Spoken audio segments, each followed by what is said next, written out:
Welcome to the deep dive. Today we're not just revisiting a classic of science fiction, we're really getting into H.G. Wells' The Time Machine. That's right, a tailored exploration. Exactly. We've got the novel right here, and let's call it our mission, is to unpack the time traveler's initial reveal. You know, his invention. And that first incredible journey into the future. Yeah, which turns out to be pretty transformative. It challenges, well, everything you might assume about progress, about humanity's fate. It really does. Get ready for some surprises. Okay, let's unpack this. Yeah, the time machine, even though it's over a century old, it feels surprisingly, well, relevant. Yeah. It gives us this lens to look at where we might be heading.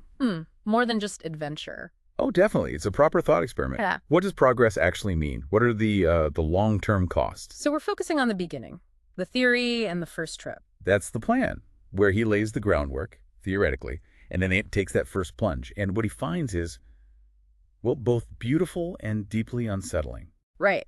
So it all kicks off with the time traveler talking to his dinner guests. And he drops this bombshell idea. Time is the fourth dimension. Yeah.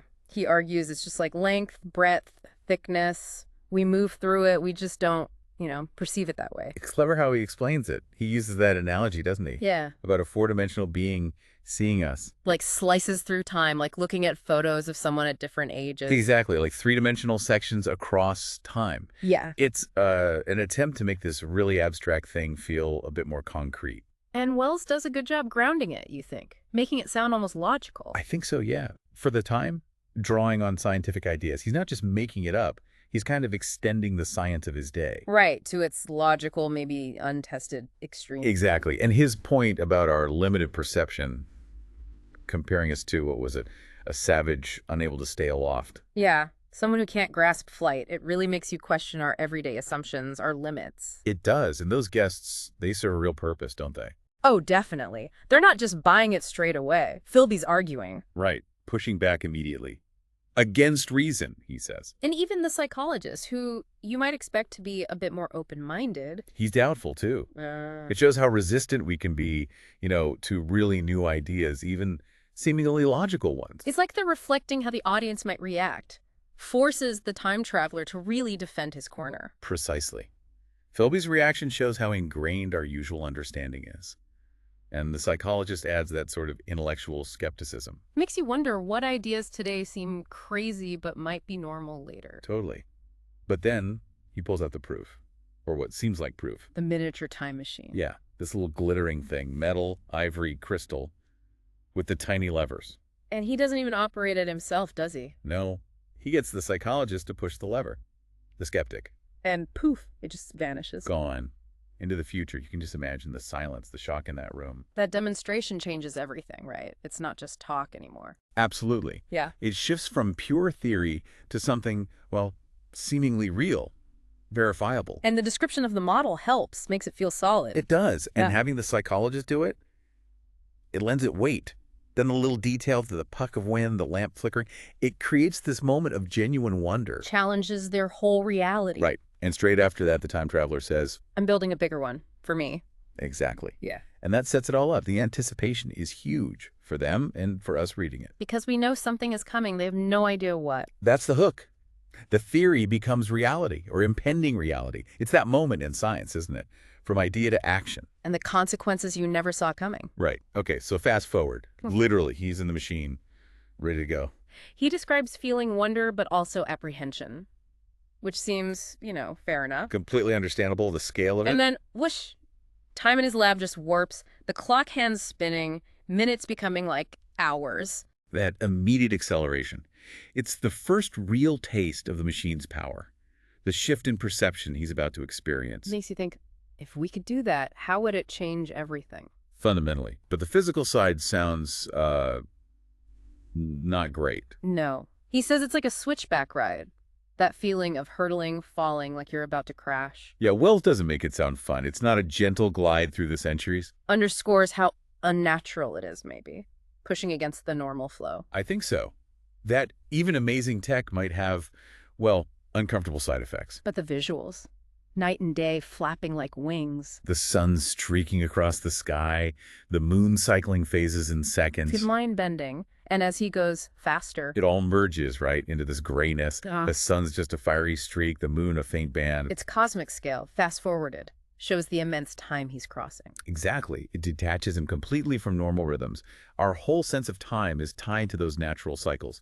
What happens when they break down? And it's not just the sky changing, the Earth itself. Trees growing and vanishing like smoke. Buildings rising and falling like dreams. The landscape melting and flowing, it's like watching planetary history flash before your eyes. Yeah, the impermanence of everything. Even mountains, buildings. Nothing lasts on that timescale. He mentions the sun belt oscillating, years passing in minutes, flashes of snow, then green. Dizzying. And he mentions a swaying. A clumsy swaying of the machine. Yeah, like it's not perfectly stable, a hint of unpredictability maybe? It could be. Foreshadowing, perhaps. But then he says the awful feeling turns into Hysterical exhilaration, like the sheer weirdness of it flips a switch in his brain. overload. Maybe a coping mechanism? How else do you process something so utterly alien? It's a huge psychological shock, surely. Definitely. And then he decides to stop. But he's worried, right? About Yes. materializing inside something solid. A very practical concern. Grounds the fantasy a bit. So he pulls the lever, kind of impulsively, and bang. Thrown out. A clap of thunder. Lands headfirst in a hailstorm. Machine overturned. Welcome to the future. Rough landing. Very rough. It underlines the forces involved. Mm-hmm. The lack of precise control, maybe. So the hail stops, things clear up, and the first thing he sees, The white stinks. this huge, ancient-looking statue, white stone, wings spread sideways, weathered, faint smile. Yeah, immediately sets the tone. Mystery. Deep time. Something ancient watching him. But the surroundings are almost pretty. A garden, rhododendrons, colorful flowers. That contrast is striking, isn't it? The imposing ancient sphinx and this seemingly perfect, peaceful garden. Like the struggles are over. Or just hidden. Good question. Is it peace or something else? And then he meets the locals. Meet Eloi. Tiny people, 4 feet tall, dressed in purple tunics. Delicate. Like Dresden, China, he says. But their eyes. Large, mild, but lacking something. Not the curiosity he expected. Exactly. That's the first hint that maybe this future isn't the advanced utopia he might have imagined. There's a vacancy there. And how they react to him. Surprise, sure. But then they just shower him with flowers, Yeah. applaud melodiously. It feels superficial, welcoming, but kind of automatic, like they don't really see him or grasp the situation. Yeah, no real questions, no deep engagement. Yeah. Reinforces that idea of passive contentment, maybe a loss of intellectual spark. What's been lost to achieve this apparent peace? That's the question hanging in the air. Then they lead him somewhere. Towards a huge gray building, looks ancient, decayed. He notes the archway carving, thinks it might be Phoenician, but it's all crumbling. Another sign of decline, right? A great past, now faded. Inside, more Eloi, bright clothes, laughter. And he feels out of place in his, quote, dingy 19th century garments. The contrast highlights the gulf in time, the changes. He learns they're vegetarians. No horses, dogs, cattle around. The ecosystem's clearly changed. Right, and trying to communicate. It's hard work. He uses fruit to try and learn words, but they get bored easily. Yeah, short attention spans, amusement, then indifference. They seem quite, well, indolent. Lazy, almost. Which feeds into his first big theory about them. The sunset of mankind. A rather bleak assessment.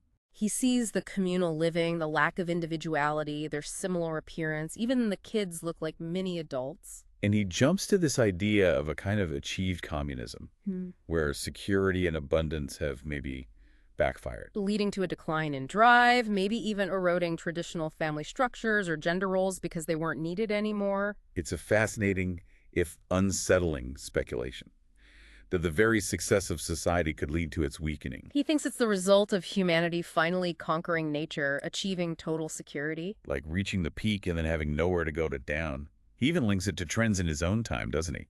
Progress making life easier, but maybe making us weaker. It's a really sobering thought, that the struggle is necessary. Well, it seems to suggest that, yeah. That comfort breeds stagnation, a kind of evolutionary trap. He paints this picture. Perfect shelters, lovely clothes, no work, no conflict, no commerce. A paradise on the surface. But the downside is the loss of vigor. Intelligence fades. Art becomes just simple pleasures, flowers, dancing. contented inactivity. Chilling. A utopia that's actually a dead end. His first guess about the ruins, just population control. Yeah, way off base. Shows how easy it is to misread things when you apply your own era's logic. Totally. But then reality bites. Hard. The time machine. It's gone. Just vanished from the lawn where he left it. Panic stations. Suddenly, all the theorizing doesn't matter. He's stranded. Millions of years from home. That's a gut punch. Shifts everything from observation to pure survival crisis. Yeah. His vulnerability is suddenly absolute. He's frantically searching, blaming himself. Totally understandable reaction. Complete loss of control. Very human, the detached scientist is gone, replaced by a desperate man. And then he sees it, the groove in the turf, leading to the Sphinx. And the footprints. Small, narrow footprints. Horrible realization. It must be inside the pedestal, the hollow bronze pedestal. But who? Or what? That's the terrifying question now. It implies someone else is around, someone capable of moving it. And when he tries to get the Eloi to help him open it... They react weirdly, right? Fearful. Offended. Yeah, like it's taboo. Another clue, he's missing a huge piece of the puzzle. There's something about that Sphinx and whatever's inside. Definitely. A secret the Eloi don't want to face. He gets so frustrated he actually lashes out at one of them, hits one. A moment of desperation. Shows the pressure he's under, which of course makes things worse. Yeah, they avoid him even more after that. And he's still barely learned their language. It's all pre-hopeless. So he decides to put the time machine mystery on hold. Just try and understand this place better. Right. A pragmatic choice, maybe. But you know it's eating away at him. And as he observes more, things still don't add up with his sunset of mankind theory. Yeah, where's the infrastructure? How does this society function? No old people, no sick people. No visible machines, but they have clothes, metalwork. Where does it come from? They just play, eat, sleep. It seems effortless. Too effortless, almost unnatural. Like there's something hidden supporting it all. And those other hints, the wells, the Eloi freaking out when he looks down them. Like those shafts are off limits. Forbidden. Why? And their fascination with his matches. Fire, something they don't seem to have or understand. All these little clues pointing towards something else. Something beneath the surface. Literally. And then it clicks. The second species. The Morlocks. He pieces it together, the glimpses of pale figures, the big eyes reflecting light, their aversion to sunlight. Their retreat into the shadows, into the wells. He realizes there must be a whole underground world, tunnels everywhere. A subterranean race. And his first thought connects it back to his own time again, doesn't it? Yeah, the class divide, capital versus labor. Did the gap get so wide they literally split? The workers moving underground over centuries? The haves above, the have-nots below. Adapted to their different worlds. It's a cheating idea, reflecting Victorian anxieties. He sees the Eloi's beauty as the result of leisure, the Morlocks' pallor and big eyes as adaptation to darkness. Seems plausible, initially. A perfected aristocracy, living off unseen subterranean labor. Humanity's triumph wasn't cooperation, but exploitation perfected. But then the nagging questions come back, stronger this time. If the Eloi are masters, why did the Morlocks take the machine? Why can't the Eloi get it back? And the biggest one, why are the Eloi so terrified of the dark? If they're in charge. It doesn't fit. The power dynamic seems wrong. Or reversed. And Weena, his Eloi friend, her absolute terror of the underworld, her tears. That raw emotion. It shatters his neat theory. It suggests the Eloi aren't masters at all. They're afraid. Deeply afraid. So he knows he has to go down there, find out for himself. Even though it terrifies him. He sees the Eloi sleeping peacefully, unaware, while he's dreading the dark nights, the waning moon. Imagining more of those unpleasant creatures coming up, you really feel his isolation, his fear building, going down that well alone. It takes courage. Or desperation. His first real encounter in the dark is unsettling. Stooping white shapes, those huge eyes glowing. They shy away from light, but not from him in the dark. They just melt back into the tunnels. Leaves him with that image. Eyes in the dark. Watching. And then he decides to actually go down. Into the well, just with his matches, which are running out. Reckless, maybe? But driven by the need to know. Down there, it's pitch black. He feels them around him. Cold, clammy hands touching him. Smells them. Hears them breathing. It's pure nightmare fuel. Claustrophobic. They're trying to grab his matches, pull at his clothes. They know the light is his only defense. Panic sets in. He shouts, startling them for a second, but they press closer. He strikes a match. Tries to back away, but it goes out. They swarm in the dark. He lights another just for a second. And see their faces. Nauseatingly inhuman. Pale, chinless, Big, lidless, pinkish gray eyes. Horrifying. He scrambles back up the shaft, barely escaping their grasp. A truly narrow escape. Yeah, that climb back up must have felt like an eternity. So back topside, things are even worse. Hope of getting the machine back seems slim. And his view of the Morlocks has totally changed. They're not just workers. They're inhuman, malign, repulsive. That instinctual loathing he feels, and Weena's fear of the dark nights, it all makes horrifying sense now. The second theory Eloi masters, Morlock servants, is clearly wrong. He figures that Eloi just decayed into weakness. The Morlocks adapted to the dark underground. Daylight is intolerable for them now. And the old order isn't just changing, it's reversed. The Morlocks might still make clothes for the Eloi, maybe out of habit. But they're not servants anymore. He calls it the nemesis of the delicate ones. The Eloi are relearning fear. And then that memory hits him. Something he saw down there. Meat. A joint of meat. And that vague, awful sense of familiarity. The implication is almost too horrible to state directly at first. What are the Morlocks eating? Exactly. It points towards the ultimate horror of this future. So night's coming again. Ween is terrified. He needs a plan. The Palace of Green Porcelain. Yeah. Big old building. Maybe safer. A refuge. Worth a shot. But the walk there is tense. That pre-dusk stillness feels heavy with threat. He's imagining Morlocks everywhere. He's trying to comfort Weena, but he's scared too. They cross a river, past sleeping houses. A headless statue. Creepy. Surprisingly, no Morlocks attack early on. They make it through the first part of the night. He spends hours looking at the stars, trying to recognize constellations in the changed sky. A very lonely vigil. Yeah. Dawn finally comes. Still no Morlocks. But his foot is injured now. Swollen. Has to dish his shoes. Adds another layer of difficulty. They reach the palace, and for a moment he's just awestruck. Right. This ancient museum, basically. A relic from a time of intelligence. It distracts him briefly. He explores, finds a mineral gallery, sees sulfur, thinks gunpowder, but no saltpeter. A dead end. The rest of the minerals don't hold much interest for him then. Then the natural history section. Just ruins. Dust and mummies. A disappointment. He can't trace humanity's story there. But then the machinery gallery. Huge, dim, full of broken down machines. Now that gets his attention. He's trying to figure them out. Hoping for a weapon. Anything useful against the Morlocks. His inventor's mind kicks in, even in desperation. But Weena grabs him. He realizes the floor is sloping down. To the darkness. The light fades. Like going into a basement. And Weena's getting scared again. He notices less dust, and then the footprints again. Small, narrow, Morlock tracks. The sense of danger floods back. He realizes it's late afternoon. He has no weapon, no real refuge, no fire yet. And he hears them, that pattering sound. Odd noises from the darkness ahead. They're in the palace with him. Not good. Trapped, almost. But then, a lucky break. A small, open courtyard inside. Grass, fruit trees. A moment to breathe, rest, eat. Assess the situation as sunset looms. And then it hits him. The matches. He still has matches. And the camphor. Fire. His best weapon against the Morlocks. Suddenly, he has a plan. Spend the night in the open, build a fire, and he feels determined again about the Sphinx, the bronze doors. Maybe his iron bar is enough. Hope returns. A means of defense. A renewed goal. So they leave the palace just as the sun sets, aiming for the Sphinx tomorrow. He starts gathering firewood, dry grass. Needs a big fire to last the night. But progress is slow. He's carrying the wood. Weena's tired. They only reach the woods when it's fully dark. He feels the sense of doom coming, pushing him on despite being exhausted. Fire seems so strange in this world, doesn't it? Like a forgotten element.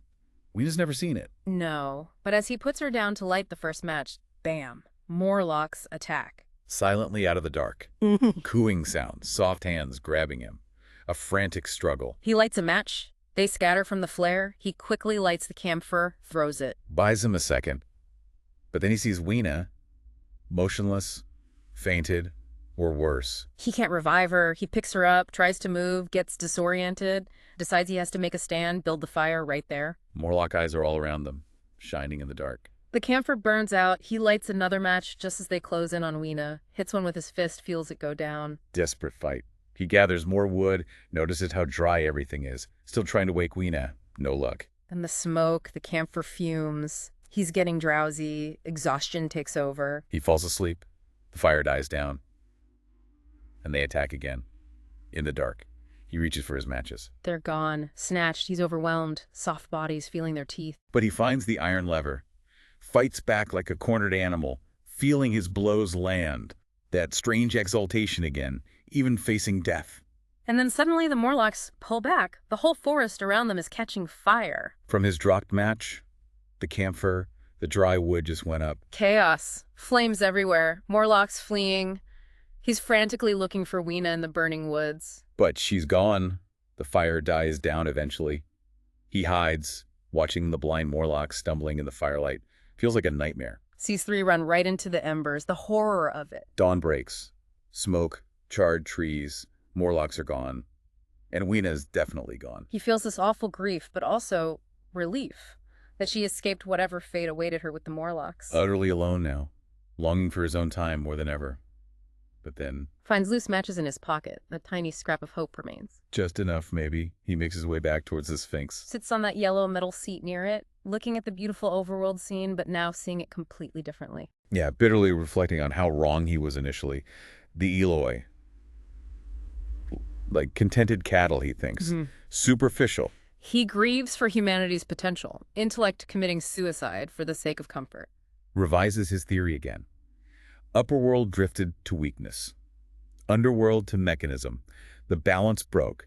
The Morlocks started preying on the Eloi. That's his final understanding. It's a bleak conclusion. He's exhausted, falls asleep right there on the grass. He wakes up before sunset, feels resolved, grabs his crowbar, his last few matches, walks straight to the Sphinx pedestal. Finds the bronze doors slightly open, dark inside. He assumes the machine's in there. The Morlocks use the opening. Takes a deep breath and goes in. And there it is, the time machine. But Morlocks are inside waiting. A final violent struggle. They're trying to pull him off it, drag him back into the dark. But he fights them off just long enough, scrambles into the saddle, slams the lever forward. And escapes.